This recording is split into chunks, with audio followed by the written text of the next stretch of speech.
বিসমিল্লাহে রহমানের রহিম। আমার মিসেস গতকাল ছেলেকে বলছেন যে এই কাজটা 6 মাস 1 বছর আগে করলে হয়তো ভালো হতো। তা আমার ছেলে এমন একটা জবাব দিলেন যে সে জবাবটা আসলে এটা মানে উপরওয়ালার চিন্তা চেতনার মতো। মানে আমি ওই চিন্তাটা ধারণ করতে আমার এত ভালো লাগলো। আমার ছেলে বললেন যে যখন হওয়ার তখনই হয়, অর্থাৎ 1 বছর আগেও নয়, 6 মাস আগেও নয়, আমি যখন যা করছি সেইটাই হচ্ছে ওই সময়ের উপযুক্ত। Excellent excellent. এইরকম আমি ওই 10 পয়সার বিল্ডিং আছে মতিঝিলে, তো আব্দুল মজিদ স্যার, উনি বোধহয় এখন সম্ভবত মারা গেছেন। উনি ওখানে সচিব প্রাইভেটাইজেশন কমিশনে, আমি ওখানে ডেপুটি ডাইরেক্টর। তো ওখানে আমি হঠাৎ একদিন ধরেন 9টায় অফিস, এইরকম 10টা প্লাস মাইনাস সময় আমি লিফটের মধ্যে ঢুকছি।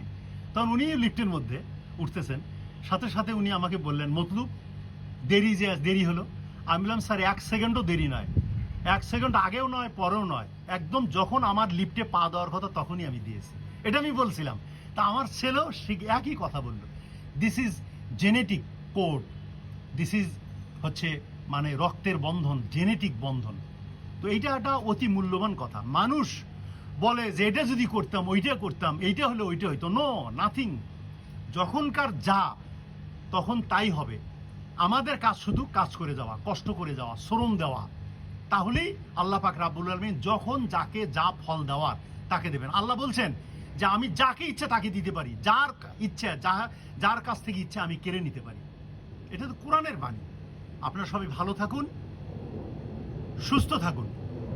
ওই যে একটা প্লেন যাচ্ছে, প্রার্থনা করি প্লেনের বৈমানিক, তার সহ কো পাইলট এবং কর্মকর্তা কর্মচারী এবং যারা প্লেনে যাত্রী ভ্রমণ করছেন, তারা যেন নিরাপদে তাদের গন্তব্যে পৌঁছে। হে আল্লাহ, তুমি দয়াময়, তুমিই তো সহায়, তুমি বিনে আর কে আছে মালিক।